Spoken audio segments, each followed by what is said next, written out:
Have you had much interaction with Stephen A. during your 10 plus years at ESPN? I used to see him in the Seaport all the time when I was hosting High Noon, and we would be coming out of him. He was our first take. And what a strange sentence. First take was my lead in for 2 years. And so I used to see Stephen A. in the makeup room. I remember going to Stephen A., and this was like a very, again, I'm only remembering this now. I remember the day I got, and you know this term. What's the term? What's the scan of your baby? When you see them and like you can see their face, like what's that called? It's ultrasound, ultrasound. Sonogram. Yes, sonogram. Yeah, one of those. Yeah.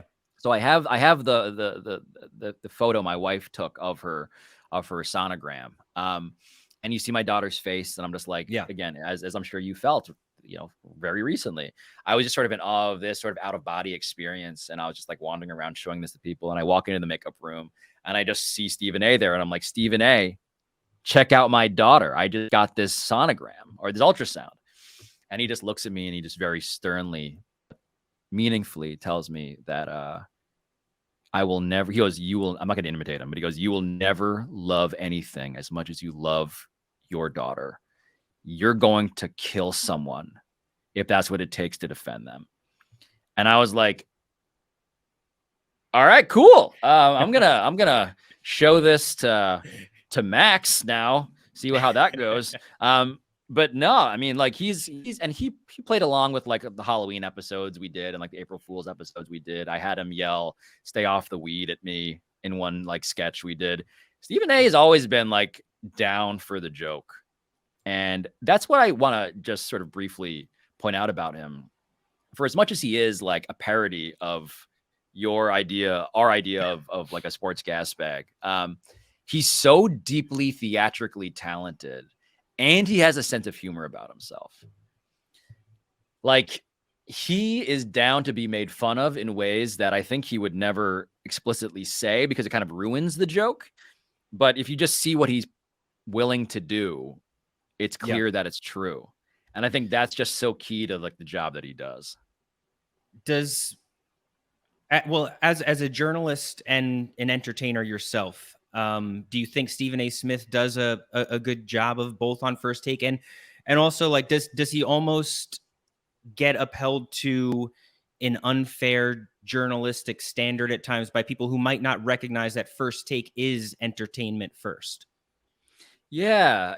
I mean, look, Stephen A., every time I've heard him defend his resume, he lists every stop on his resume in which he was a journalist. And I think it's possible to practice journalism without being a journalist. I think the difference is, far be it from me to lecture someone as if I teach at the Columbia School of Journalism or whatever. But for me, I think he has journalistic tendencies, but clearly works in the realm of entertainment first and foremost.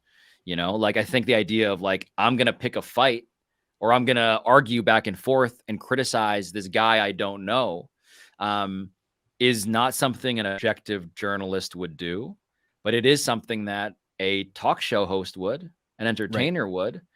And I think the confusion, and this is an understandable confusion, man, it's when you do both and those lines are blurred, it's you get to be everything, for better and for worse. You get to be criticized for crossing lines journalistically, and you get to claim that actually look at my phone. I got this text from Michael Jordan. Look at my phone. I was talking to this head coach, And so being plugged in, journalistic tendency, is added value. He's really, really good at that. At the same time, he's going to horrify professors of journalism who say that, of course, he is conflicted and is motivated by things that are not the pursuit of truth, but the entertainment value of the show. And in my own way, perpetually, I reckon with this too. I mean, in my own way, far smaller, I am always making that calculation of like, am I going too far here? I think part of being a journalist, Brandon, just to wrap up my little hobby horse I'm on, is just, it does mean not saying everything. And so the question of like, what am I going to report and say?